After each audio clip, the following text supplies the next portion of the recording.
할렐루야. 우리 불쌍해서 합시다. 우리는 연약하지만 하나님만 바라봅시다. 할렐루야. 예, 말씀의 제목을 읽어보겠습니다. 시작. 약속을 받은 자.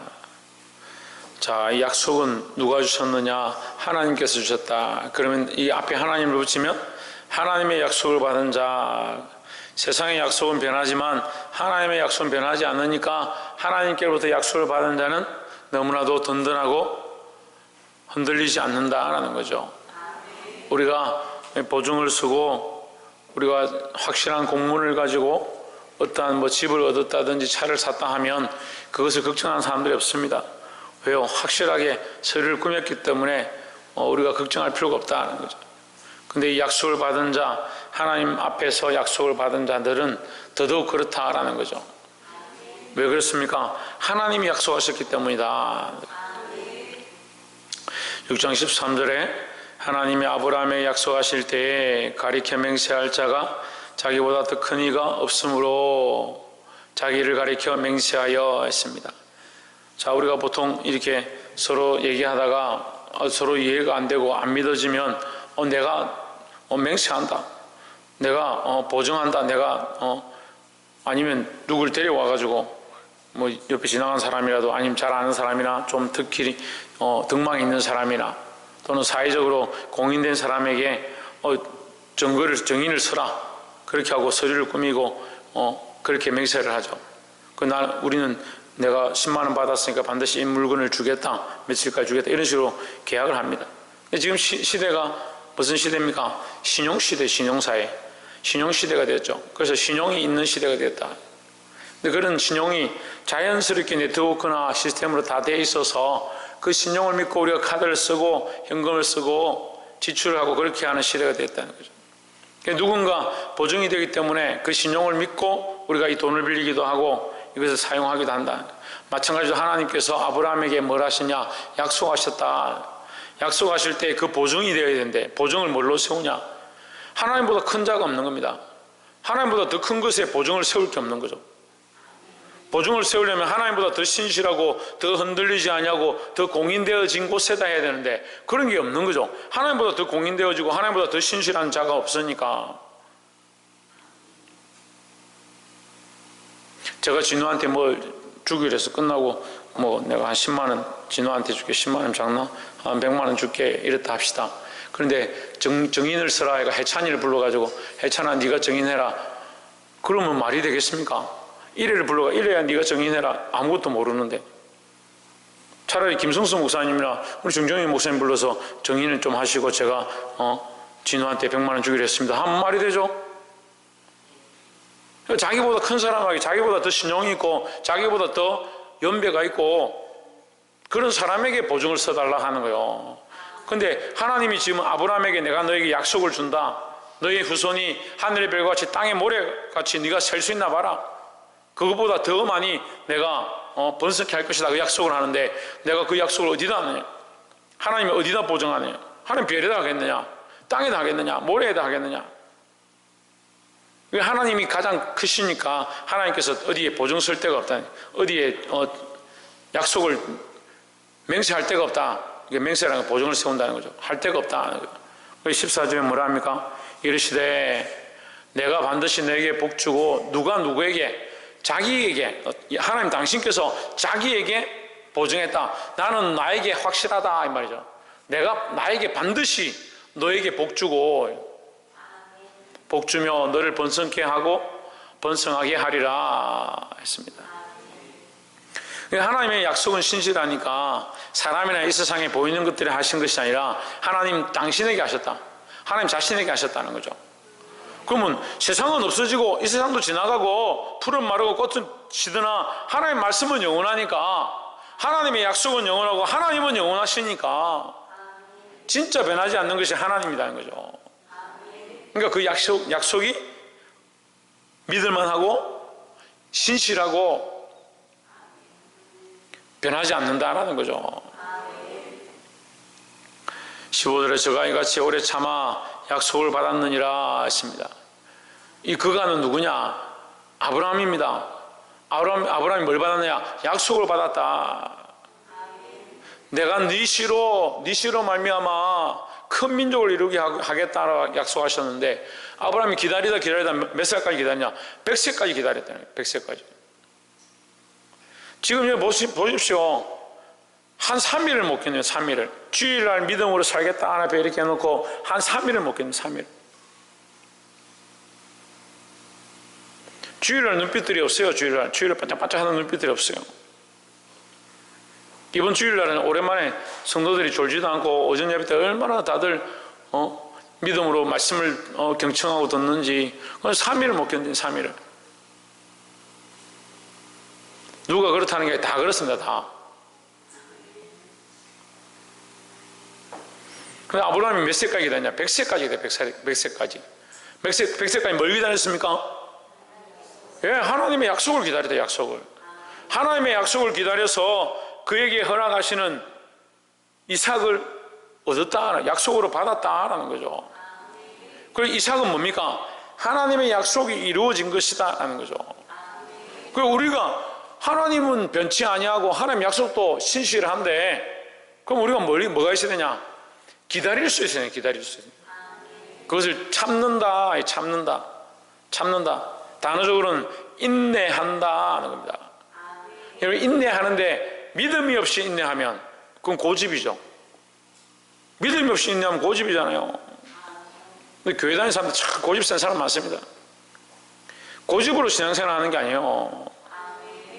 믿음으로 하나님의 뜻을 바라보고 하나님의 뜻이 이루어지기를 끝까지 참고 기다리는 그게 인내입니다. 믿음으로 하나님 이루실 것들을 기다려야지 자기 이룰 것들을 바라보니까 결국 뭘 이루고 가느냐? 자기 계획들을 이루고 가는 거예요. 그걸 기다리다가 자기 계획이 안 이루어지면 이거 아닌갑다, 저거 아닌갑다, 여기 아닌갑다.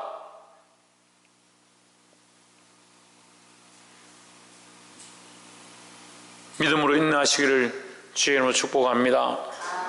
뭘 인내한다고요? 예, 하나님 약속을 기다리는 겁니다. 그러면 뭘 인내합니까? 좀 더 구체적으로 들어가 봅시다. 하나님의 약속을 인내하는 겁니까? 나 자신을 인내하는 겁니까? 자, 하나님 약속을 기다리잖아요. 기다리는데 인내를 해야 됩니다. 그죠? 헷갈리지 마시고 하나님 약속을 기다리는데 인내해야 된다 했습니다. 그럼 뭘 인내하는 겁니까? 하나님 약속을 인내하는 겁니까? 그렇죠. 하나님 약속은 변함이 없으니까 하나님 약속을 인내할 필요가 뭐 있어요? 하나님 약속은 그대로 있는데 그럼 뭘 인내해야 되는 거예요? 내가 자꾸 변하니까 내 감정이 변하고 내 생각이 변하니까 이 생각들을 변하지 않게 붙잡는 게 있네요. 하나님의 약속을 믿음으로 붙잡고 흔들리지 않는 것, 이걸 지켜나가는, 나 자신을 지켜나가는 것, 내 생각을 지켜나가는 것, 특별히 내 감정을 지켜나가는 것.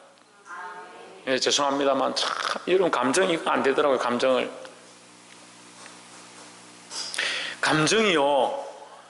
없을 수 없죠. 누구나 다 감정이 있으니까. 그런데요, 감정이 일어날 수는 있습니다. 파도가 칠 수는 있습니다. 그렇다고 바다가 움직입니까? 파도가 친다고 해서 땅이 일어납니까? 지구가 그대로 있습니다. 파도가 아무리 쳐도 바다는 바다고 육지는 육지입니다. 근데 우리는 어떻게 합니까? 감정이 자꾸 흔들리면요, 믿음도 자꾸 흔들리고요, 감정이 왔다 갔다 하면요, 결국 하나님 믿는 것도 흔들흔들 하는 겁니다. 하나님의 약속은 여전하다는 거죠. 그럼 누가 문제냐? 내가 문제다. 내 감정이나 내 생각이나 내 가치관이나 나를 사랑하는 것들이나 이것들이 인내한다. 어디 안에서? 믿음 안에서, 하나님 안에서 하나님의 약속을 붙잡은 방향으로. 그럼 보십시오. 내 감정이 이렇게 갑니다. 내 감정이 이렇게 가고 있잖아요. 근데 하나님의 약속은 여기 그대로 있어요. 그럼 어떻게 해야 됩니까? 내 감정이 자꾸 이래 가면 내가 인내해서 자꾸 이쪽으로 가야 됩니까? 아니잖아요. 하나님의 약속으로 나아가게 하는 것이 인내요. 그래서 사도 바울이 뭐라 해요? 날마다 나를 쳐서 복종케 하라. 날마다 나를 쳐서 복종케 하라. 바울이요, 원래 타고난 성령 충만한 사람이 아니라 바울도 연약하고 타고난 연약함에, 육신의 연약함이 그 안에 가시처럼 돋아있는 사람.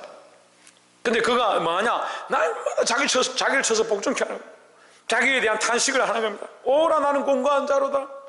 날마다 자기에 대한 탄식을 하고 자기에 대한 회개를 하고 자기를 쳐서 복종케 하는데, 우리가 뭐 대단하다고 회개하지도 않고 고치지도 않고 자기를 쳐서 복종케 하지도 않고 그렇게 하면서 뭘 바라보고 있다 하냐? 하나님 약속을 다 바라보고 있다. 그렇게 착각하고 사는 거예요.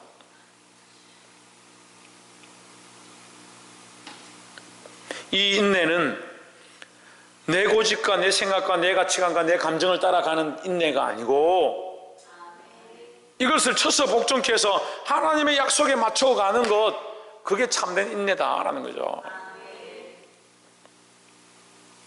좀 더 구체적으로 나가면 이렇습니다. 우리가 하나님의 약속을 바라보고 믿음으로 살면 수많은 어려움들이 우리에게 닥칩니다. 유혹이 닥치고 괴로움이 닥치고 우리를 미혹해 하는 것들이 닥치고 상황들이 힘들게 하고, 그럼 어떻게 합니까? 타협하고 싶고 이것을 포기하고 싶고 돌아가고 싶고 그들의 말을 듣고 싶습니다. 그럼 그게 인내가 무너지는 거죠. 그게 인내가 무너지는 거잖아요. 하나님의 약속이 여전한데, 그러니까 이것과 싸우는 거예요. 이것과 싸우는 거예요. 16절에 사람들은 자기보다 더 큰 자를 가리켜 맹세하나니 맹세는 저희 모든 다투는 일의 최후의 확정이니라 했습니다. 사람들은 그렇게 한다고요. 아까 제가 처음에 설명드렸죠. 자기보다 더 신실한 사람, 더 연륜이 있는 사람, 또는 사회적으로 신용이 있는 사람, 또 보증되어진 기관들, 그런 데를 통해서 맹세한다, 확정한다. 하지만 우리는 그렇지 않다. 우리의 확정은 누구시냐? 하나님이라는 거죠. 17절에 그래서 하나님은 이 사람들이나 다른 것들을 할 수 없어서 스스로 하나님 약속하셨다. 아브라함에게 스스로 약속하셨다. 스스로 보증이 되셨다. 하나님은 약속을 기업으로 받는 자들에게 그 뜻이 변하지 아니함을 충분히 나타내시려고 그 일을 맹세로 보증하셨나니 했습니다. 누구에게 맹세하셨다? 예, 하나님 당신에게 맹세하셨다. 그러니까 하나님의 이름이 거룩하니까, 하나님의 이름이 성결하니까, 하나님의 이름이 미쁘시니까, 신실하시니까 우리가 하나님 이름을 믿을 만한 거죠. 우리가 그 믿을 만한 하나님을 믿으면서 우리가 믿음이 없는 게 문제지. 하나님의 약속을 기업으로 받는 자들 누굽니까? 누구예요? 우리라고 말하기는 부끄럽죠. 누굽니까? 아브라함이라고 말하는 것도 아니고요. 누구를 말합니까? 믿음으로 예, 인내하는 자들요. 하나님의 약속의 기업을 받는 자, 어떻게 받느냐? 믿음으로 인내한 자들이 받잖아요. 제가 틀린 얘기했습니까? 하나님의 약속은 이미 우리에게 주어졌습니다. 누가 받느냐? 믿음으로 인내한 자들이 받습니다. 그러니까 그 뜻이 변하지 아니함을 충분히 나타내시려고 그 일을 맹세로 보증하셨나니, 하나님 그 뜻이 변하지 않는다. 그러면 어떻게 하면 받느냐? 우리가 변하지 않으면 받는다는 거죠. 18절에 이는 하나님이 거짓말을 하실 수 없는 이 두 가지 변하지 못할 사실로 말미암아 앞에 있는 소망을 얻으려고 피난처를 찾은 우리에게 큰 안위를 받게 하려 하심이라 했습니다.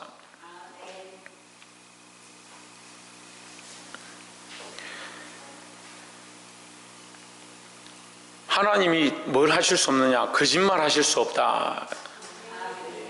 예, 두 가지는, 하나님은 거짓말 하실 수 없다라는 것들과 하나님은 하나님보다 큰 자가 없으니 하나님 당신에게 보증이 되셨다는 거죠. 그래서 하나님보다 큰 자가 없으니까 하나님 보증이 되셨으니까 하나님 확실하다. 그 다음에 하나님 거짓말 하실 수 없다. 이 두 가지 변하지 못할 사실로 말미암아 앞에 있는 소망을 얻으려고, 그러니까 이 소망이 어떤 소망이냐? 앞에 있는 소망이다. 믿는 자들은요, 우리 믿는 자들은요, 앞에 있는 소망이지 뒤에 있는 소망이 아닙니다. 자꾸 예수 믿고 하나님 믿었던 사람들이 세상에 그 옛날에 좋았던 거, 그게 좀 더 부동산이 잘 되고 그때 돈 벌었던 그거 잘 되면 좋겠다. 그게 이전 소망이잖아요. 이전 소망. 우리는 앞에 있는 소망을 가져야 된다는 거죠. 앞에 있는 소망이 뭡니까? 하나님 나라의 소망이죠. 앞에 있는 소망을 얻으려고 피난처를 찾은 우리에게 큰 안위를 받게 하려 하심이라 했습니다. 피난처를 찾은 우리, 이 피난처는 지금 이제 19절에 보면 나오는데 흔들린다, 바다에 흔들린다. 그런데 그분은 우리에게 뭐가 되냐? 닻이 된다. 닻이 된다. 피난처는 누구냐? 예수 그리스도입니다. 하나님의 약속의 그 표가 뭐냐면 예수 그리스도거든요. 그래서 우리가 앞에 있는 소망을 잡으려고 어디에 들어가냐? 그 피난처에 들어가야 되는 거예요. 큰 안위를 받게 하려 하심이라 했습니다. 위로와 안심인데 큰 위로를 주신다. 누구 안에 있으면? 예수 그리스도 안에 있으면. 19절, 우리가 이 소망이 있는 것은 영혼의 닷 같아서 튼튼하고 견고하여 휘장 안에 들어가나니 했습니다. 자, 18절에 이 앞에 있는 소망을 우리에게 가르쳐 주면서 앞에 있는 소망을 얻으려고 피난처를 찾은 우리 했죠.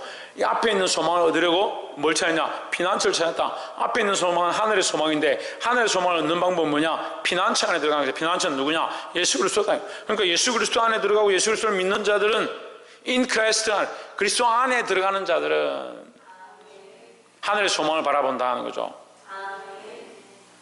그 19절을 다시 보면 우리가 이 소망을 가지고 있는 것은 했습니다. 이 소망이 뭐요? 앞에 있는 소망이죠. 앞에 있는 소망. 앞에 있는 소망을 받아보는 자에게 뭘 주시냐? 피난처가 되어 주신다는 거죠. 이 소망을 가지고 있는 것은 영혼의 닷 같아서 튼튼하고 견고하다. 영혼의 닷 같아서 배가 바다 위에 떠 있으면요 계속 흔들흔들합니다. 밤새도록 흔들흔들합니다. 근데 배가 항구에 정박하면 흔들리지 않습니다. 사람들이 항구에 정박하면 흔들리지 않는다 착각하는데 항구에 정박하면 닻을 내리기 때문에 흔들리지 않는 겁니다. 항구에 정박했다 하더라도 닻을 내리지 않으면 계속 흔들리는 거예요.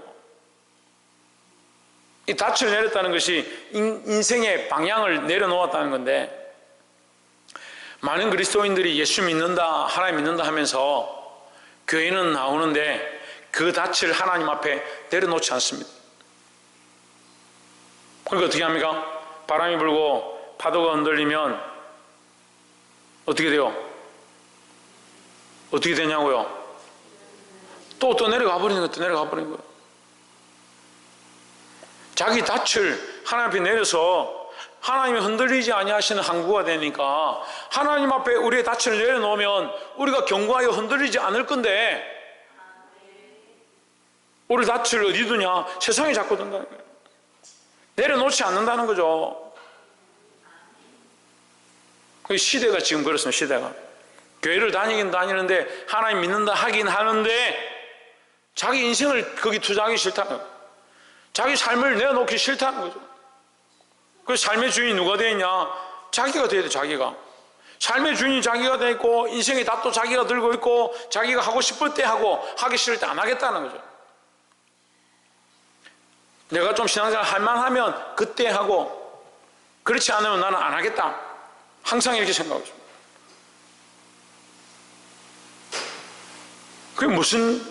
그게 무슨 그리스도인의 모습입니까? 우리의 영혼의 닻을 어디에 내려놓아야 되냐? 예수 그리스도 안에 내려놓아야 합니다. 닻을 내려놓고 나면 내 마음대로 하는 것이 아니고 그 닻을 거두기 전에는 움직일 수가 없습니다. 우리 영혼의 주인이 누구냐? 예수 그리스도가 되는 겁니다. 영혼의 닷 같아서 튼튼하고 견고하여 휘장 안에 들어가나니 있습니다. 휘장 안에 들어간다는 말은 성소에 들어가서 하나님을 만난다 이 말이에요. 성소에 들어가서 우리가 이 영혼의 닻을 그리스도 안에 내려놓을 때 성소에 들어가서 하나님 만난다. 누구로 말미암아? 예수 그리스도로 말미암아 우리 성소에 들어가서 하나님 만난다. 20절에 그 얘기를 하는 겁니다. 20절에 그리로 앞서가신 예수께서 했습니다. 그러니까 우리가 예수 그리스도에게 닻을 내려놓을 때 그리스도를 따라서 그리스도가 먼저 들어갔다. 너희 앞서가신 예수께서 했으니까 너희 앞서가신 예수께서 누구를 만나냐? 하나님 만나는 것 가운데 있다. 그럼 우리도 그리스도를 따라가면 누구를 만나냐? 하나님 만난다는 거죠. 멜기세덱의 반차를 따라, 이 멜기세덱의 반차는 우리가 앞에서 계속 얘기했습니다.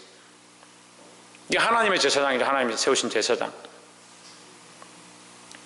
멜기세덱의 반차를 따라 영원히 대제사장이 되어 우리를 위하여 들어가셨느니라 했습니다. 사람들에게서 난 사람의 혈통으로 태어난 레위 지파의 대제사장들은 결국 죽습니다. 인간의 죄가 있고 자기 스스로의 죄가 있는 겁니다.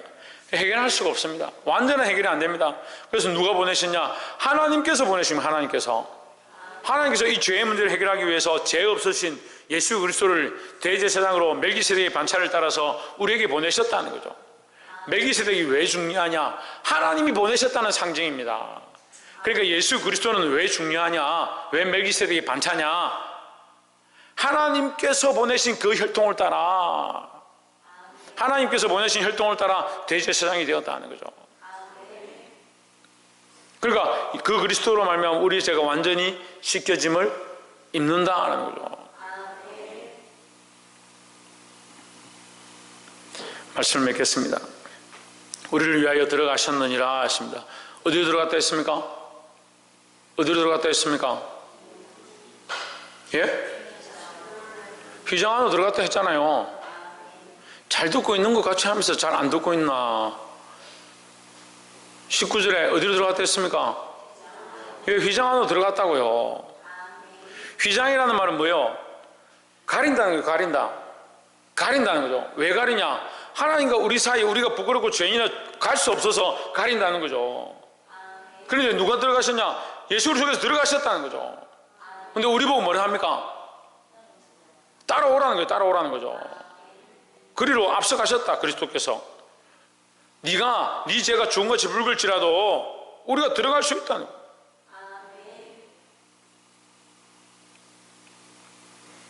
예수 그리스도를 따라 들어간다. 예수 그리스도를 따라서.